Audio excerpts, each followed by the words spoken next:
அஸ்ஸலாமு அலைக்கும் வரஹ்மத்துல்லாஹி வரகாத்து. வெல்கம் டு பானு வீட்டு கிச்சன்.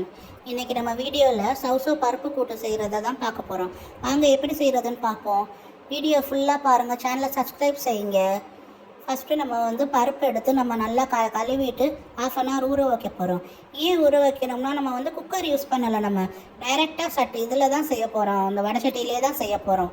ஸோ நமக்கு நம்ம களைஞ்சிட்டு தண்ணி ஊற்றி ஊற வச்சுட்டு நம்ம இது செஞ்சோம்னா சீக்கிரம் உங்களுக்கு பருப்பு ஈஸியாக வெந்துடும்.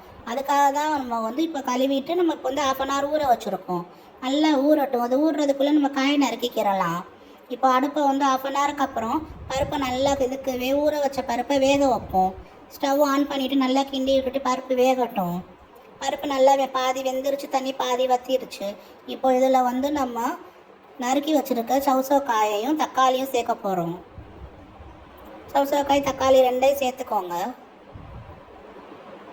நல்லா ஒரு கிளறி விடுங்க.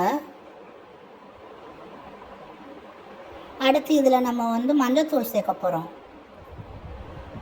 தேவையான அளவு உப்பு சேர்க்க போகிறோம். நல்லா கிளறி விட்டுட்டு வேகட்டும். காய் நல்லா வேக விடுங்க.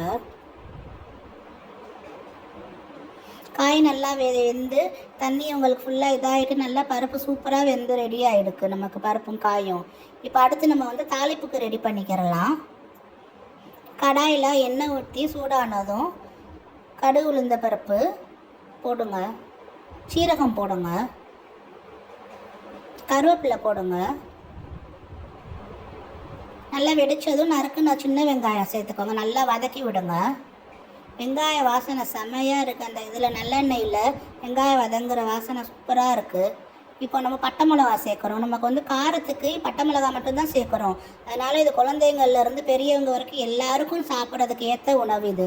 இதில் பருப்போட காயும் இருக்கிறனால செம்ம ப்ரோட்டீனாக இருக்கும், எல்லாருக்கும் ஈஸியாக இருக்கும், சிம்பிளாக இருக்கும், ஆனால் சூப்பரானது. இப்போ தாளிப்பு ரெடி ஆகிடுச்சு. இதை நம்ம காயோடு சேர்த்துக்கிறலாம். காயோடு இந்த தாளிப்பு சேர்க்குறப்ப சூப்பராக இருக்கும். பருப்பு காய் தாளிப்பு 3 சூப்பராக சேர்ந்து மிக்ஸ் ஆக்குவோம். இதை அப்படியே நம்ம சாதத்தோட பிசைஞ்சு சாப்பிட்லாம். இன்றைக்கி நம்ம இதுக்கு ரசத்தோடு சாப்பிட்றோம். Super combination. அல்ஹம்துலில்லாஹ்.